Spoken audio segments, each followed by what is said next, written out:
All right, hello and welcome everyone to yet another episode of The Spotlight. And that's exactly what we are going to do. We're going to spotlight yet another awesome producer and her show.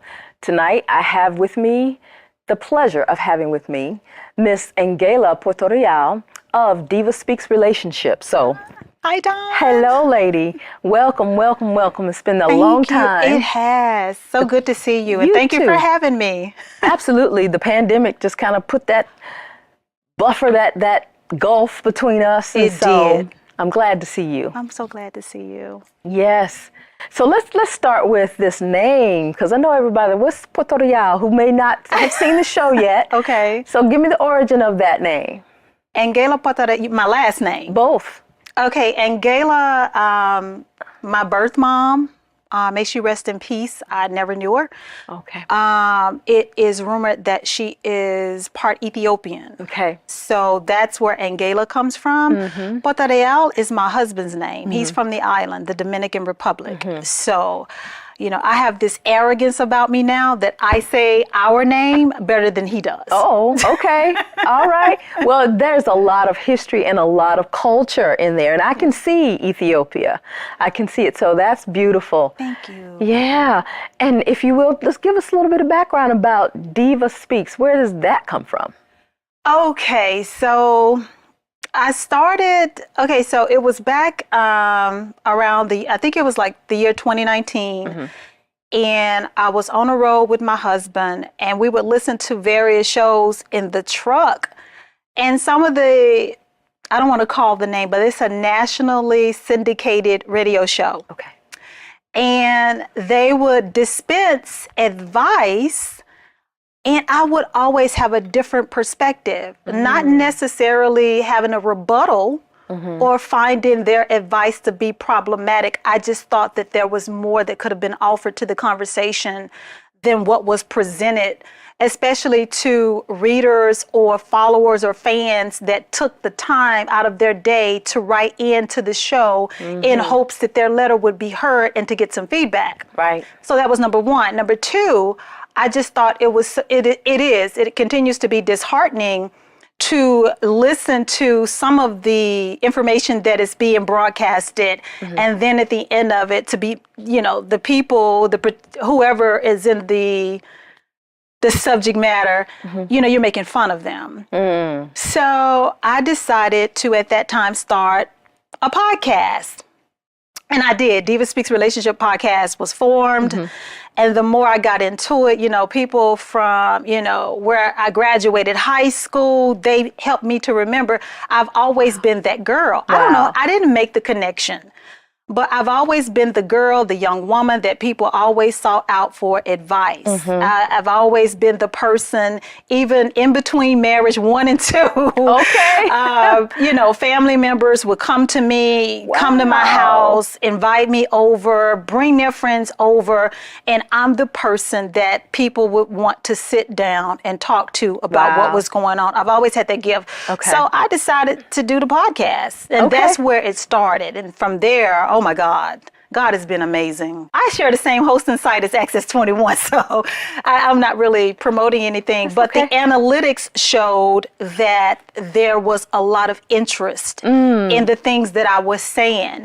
And my audience seemed to be abroad, mostly overseas. And if you know anything about how the relationship climate is now, people from overseas usually subscribe to traditional values. And so the things that I am saying and was saying at that time spoke to their core values. Okay. So I dipped off into ministry, DivaSpeaks Relationship Ministry, got myself on a few, 5 to be exact, ministry channels. Wonderful.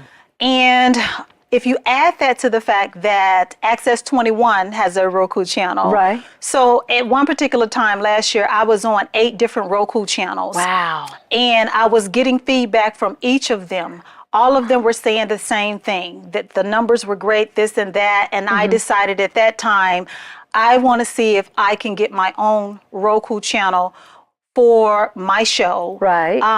And build it slowly. I'm not in a rush to add a lot of content creators or whatever. I just strictly want to focus on nostalgia when times were good, when the environment was about family, was about love. Yeah. So with the channel, my Roku channel, I really focused on the talk show aspect. I do the ministry aspect on Sundays. And then in between that, I throw in a lot of good stuff that make people feel good. Well, that's good. And I know what I have seen. You go right in and you make it very clear that this is for those of you who are in your committed relationships, but for your spouses, your marriage. We're talking about the commitment and the things that need to happen so you establish the foundation for that. I want to be very clear about that. I do say I've recently started going live on one of the platforms that holds a lot of weight right now. Okay. And there is a tremendous hunger and thirst. You know your people when they come. Because if it's not for you, you'll keep scrolling. Right. Or I won't capture your attention. Right. But what I've seen now is the culture, the climate, the society that we live in subscribe to this almost, I just have to say, demonic, satanic way of thinking about relationships. Their approach is, I ain't got time for this. I know my worth. And the finger pointing, the adversarial approach, the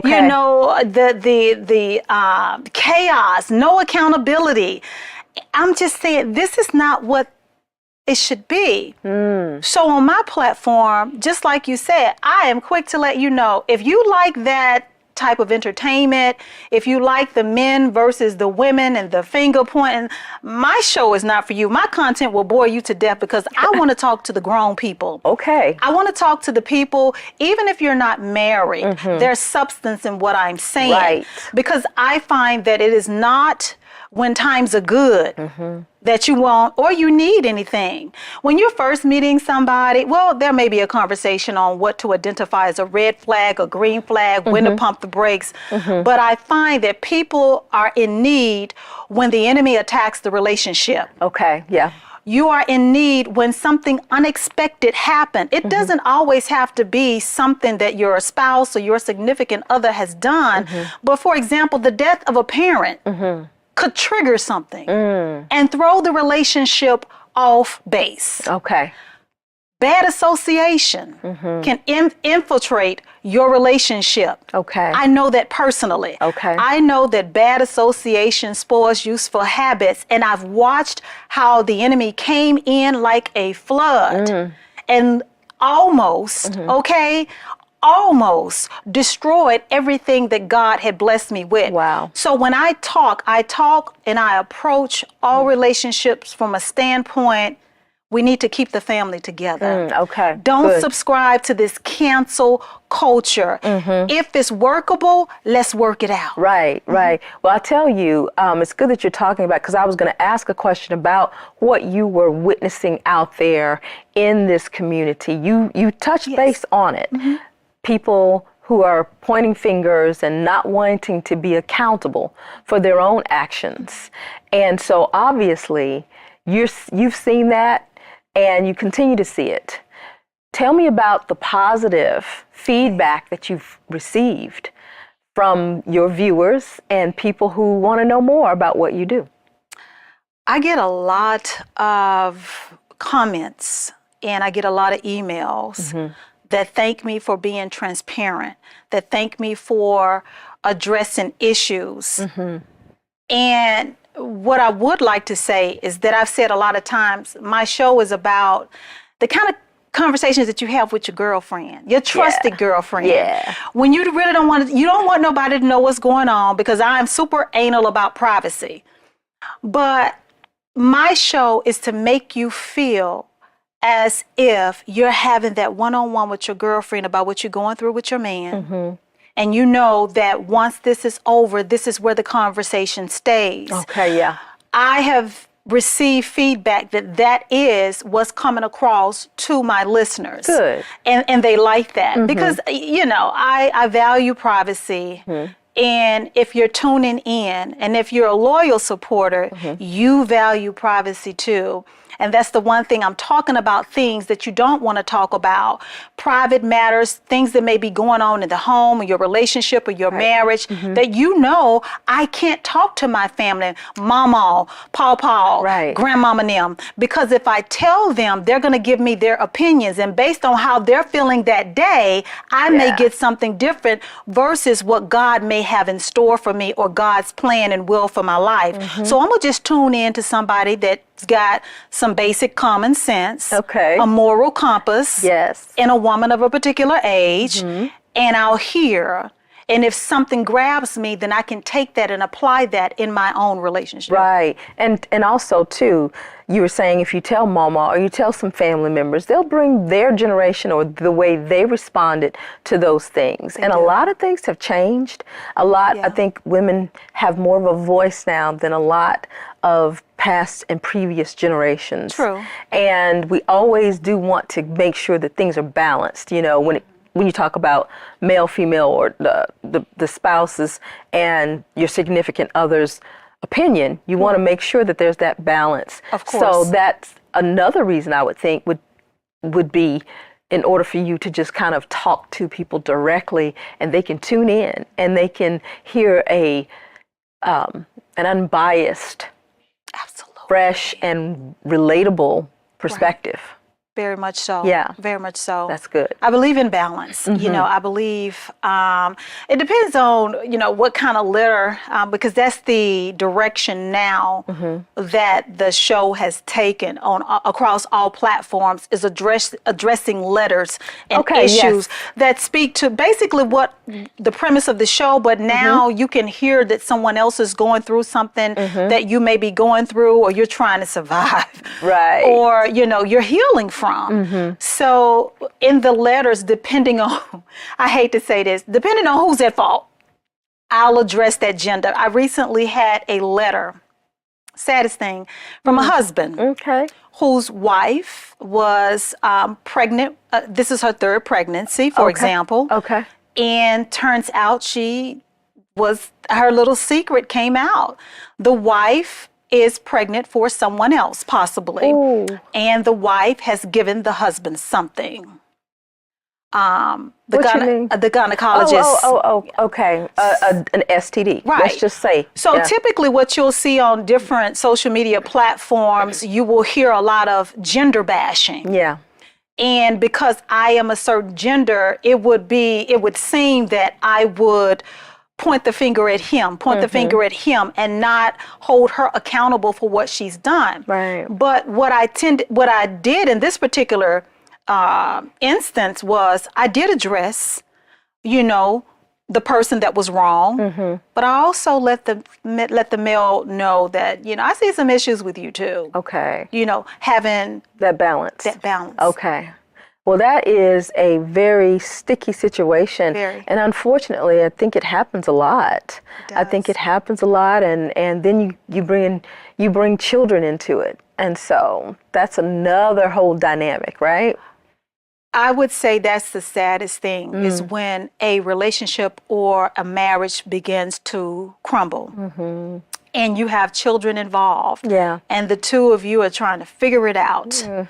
And the children not necessarily are trying to pay attention, but is right there in the forefront. Yeah. They're in the home. They're listening to the arguments. They're watching how the two of you are interacting with one another. Right. And the saddest thing is that's going to be imprinted in their mind. And when they grow up to be adults, it's a real possibility that they will repeat what they've witnessed. Yeah. So, that's unfortunate. Well, I'm glad that you brought that up. I like that you brought that specific thing up. And I am curious, of course, because, you know, your show is, you know, DivaSpeaks relationship. What did you say to the gentleman?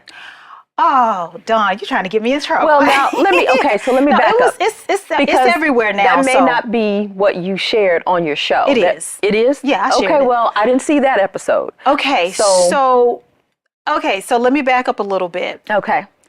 The husband wanted the wife to terminate her pregnancy. Okay. The husband advised me and the wife that if you want to stay in the marriage, you have to terminate this pregnancy if it is not my child. They had to be a couple of means because he's already paid a few grand to have the paternity test done in advance. He wrote me in the meantime looking for some feedback while waiting on the results. So her options were to terminate the pregnancy or keep the baby and leave with nothing. I found that to be extremely harsh. Yeah. I think the very thought of, I don't want to say the K word, unaliving or ending a pregnancy for the sake of saving a relationship or to be with a man, that blows my mind. And I did tell him, who's to say that after she does what you have requested, that you would still want to continue in the marriage with her? So she would have terminated her pregnancy for your benefit. In the end, you end up walking away. And why? I don't advise that. And I did say, I do see a lot of issues with you, because for you to go from one extreme, it was extreme harsh. There was no balance. There was no consideration that this is the mother of my other 2 children. There's no consideration for this is the life we built together. It's just, that. Well, as you can see, everyone, this is meaty conversation on this show and, of course, on your show. And speaking of the show itself, talk to us about how you even pull it together. Because, you know, when we met, of course, you were taking classes. And you were getting things going. And I want to know what your thought process was when it came to what you needed to do technically and practically to bring this to fruition. You mean like the televised aspect of it? Right, because I mean, I want to go ahead and break down the fact that I see your awesome open, you know, the graphics. That, you know, are, very nice, very nice. And in one episode I saw where there was a music video that opened the episode. And, you know, so those types of things, they take thought, they take time, they take... Oh, I see where you're going. Yeah. What do you need? What were you thinking about? What do I need to do and how am I going to do it? So... there was a lot of challenges. You spoke of it earlier. When I started the classes here, I think we were in the thick of COVID. So we already had, and we were faced with some challenges. And then I remember not being able to utilize the studio like I wanted to, because being in the studio, it has a different appeal. People are attracted to that. You're more credible when you're in the studio. So I was thinking, what can I do to film at home and still draw them in? And I've heard that the first few minutes of a show is where you can capture the audience or you'll lose them altogether. So I made up in my mind that just like the Wendy Williams show, the Oprah show, and every show that has been successful, you know, prior to me having the idea, they've always had an opening.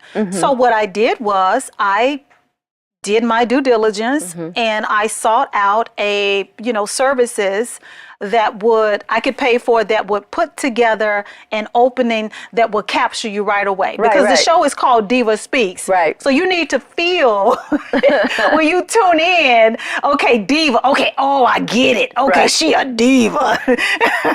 And I'm talking a lot. So yeah. So I knew I had to do that. Being here as a part of the Access 21 family, you know, you learn about lights, you learn about sound, you learn about all of that.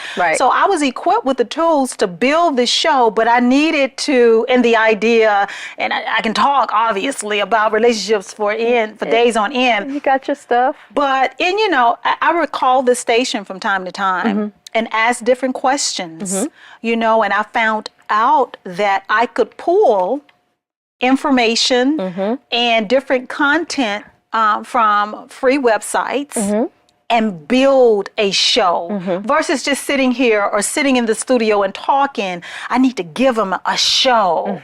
You know, what do shows that are the most successful have that are in my genre or that I like, that captured me? It's always been the show where you got a little bit of this, a whole lot of that, and then I got a little bit of this on the way out. There you go. That's what I'm giving. That's what I'm serving. All right, and that's the answer to the question that because I'm going for that entire package. And that's what a lot of people are looking for. And in this day and age, a lot of times people are just blah, blah, blah, flashing, and they shouldn't do that. We don't want to encourage that, where you're just scrolling and looking at everything. And like you mentioned before, if people are of this mindset where they're pointing fingers or they get caught up in that, then you need to bring something different. And that's what you do. And then you just articulated it perfectly when it comes to knowing that they still need to see a show.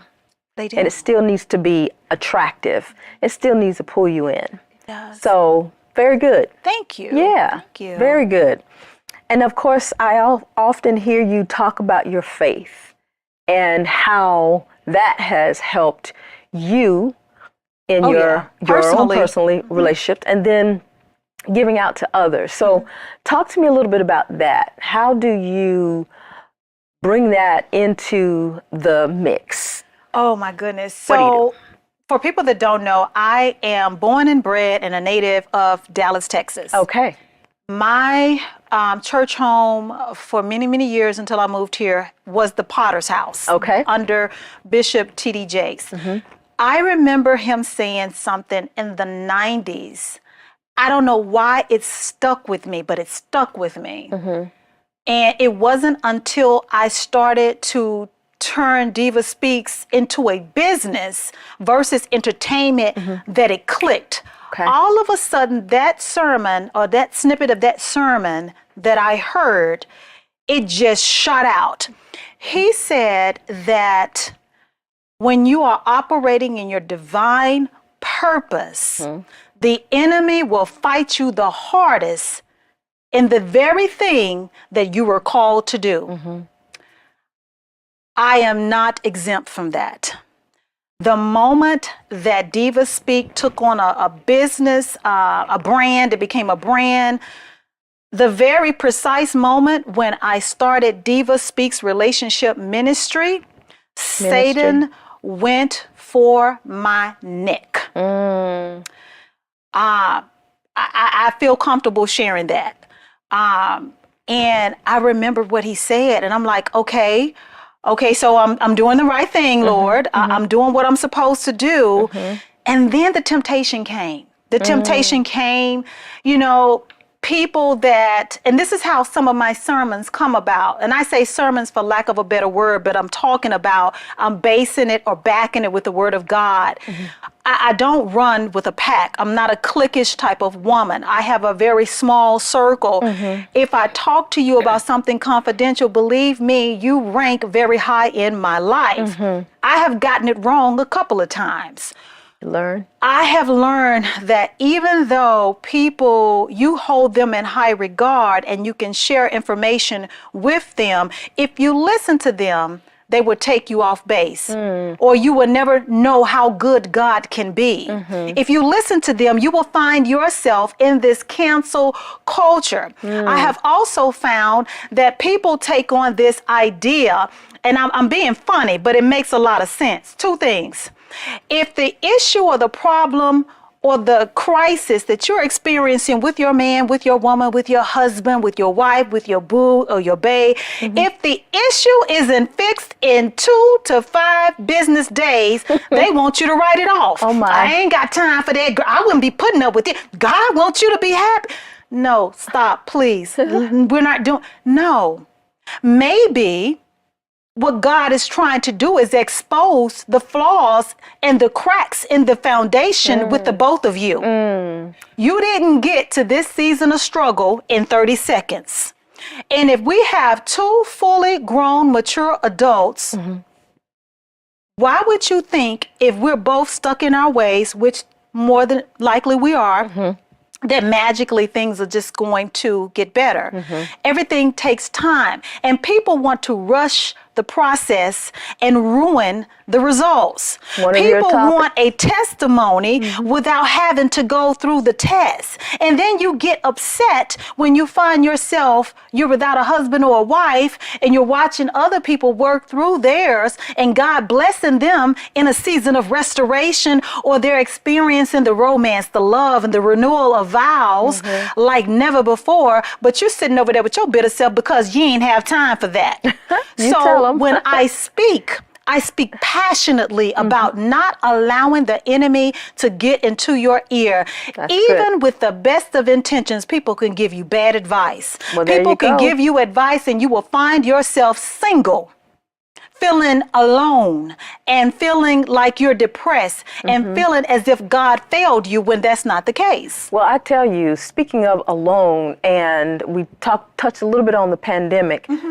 Angela, what have you seen or heard about these relationships as a result of the pandemic? Because we know that the pandemic unearthed or magnified a lot of things that were already going on. That's true. What would you say you have been able to see and been able to minister to as a result of the pandemic revealing some things in relationships?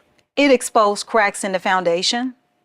You see a lot of people were just carrying on with their lives. Things were good, or you can ignore them as long as we only had to come home after working 8 to 14 hours outside of the house. When we get home to one another, we're only spending maybe 2 to 5 hours awake, and then we go back to bed and we wake up and we do the same thing over again. But when the pandemic came, you were forced to sit with whoever you were with. Right. You were forced because there was no entertainment outside of the home. Most people were quarantined. We did go through that season. Right. So now you get to look at who your spouse or who your significant other has actually evolved into. Wow. And now you're getting to see that I don't really like this. I don't really like this person. This person doesn't really like me. Wow. Interesting. And you got no tools, you got no resources, you got no outside help at this time to help navigate through this difficult process. It was something new for all of us. It impacted most relationships, whether that was for the better or the worse, but a lot of people didn't make it out of that pandemic with their relationships or their marriages intact, unfortunately. Yeah, that is very unfortunate. And it sounds like that there's a necessity for what you're doing. And so I'm so glad that you have the different platforms. You are talking from your heart to people. Yeah. And before we wrap this session up, what are some things that you feel like people should walk away or take away just right now? You know, in this time we are changing into a different season. Yes, we are. You know, and we want to move forward. So before we wrap up, what would you say quickly? I would say, don't be so quick to throw away your relationships. There's nothing out there, as the kids say, in these streets. These streets. If you think you're going to find better, you're going to run into a situation where you're not. And then you'll find yourself regretting your decision. Make every effort to accept your wrongs, what you brought to the table, and extend your partner grace. Absolutely. And you know, another thing we can do is encourage people to continue to listen to you. And I thank you for being here Thank you, tonight. Dawn. All You're right. welcome. Okay. And everyone, I want to thank you once again for joining us for Simpact Spotlight. And we hope that you will join us again and tune in to Angela Portorial with DivaSpeaks Relationships here on Access 21, and she'll let you know where else you can check her out. So we'll see you next time right here on the Spotlight. Have a good one.